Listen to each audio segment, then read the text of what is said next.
ఆవకాయ ఊరగాయ నువ్వు పెడతావా? ఆవకాయ ఊరగాయ ఎట్లా పెట్టాలో చెప్పమ్మా.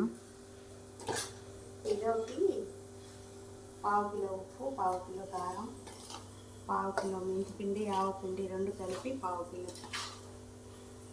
సరే, అన్నీ అట్టే కరెక్ట్గా వేసుకోవాలి. ఎన్ని కిలోలు వేసుకుంటే అన్ని 1/2 కిలోలు ఉప్పు, కారం, మెంతిపిండి, ఆవపిండి 2 కలిపి అన్నీ ఇట్లా కలిదిప్పుకొని దీంట్లో మామిడికాయ దబ్బలేసి కలుపుకొని తర్వాత వేడైన ఆయిల్ చల్లారి పెట్టుకొని దీంట్లో కలిపి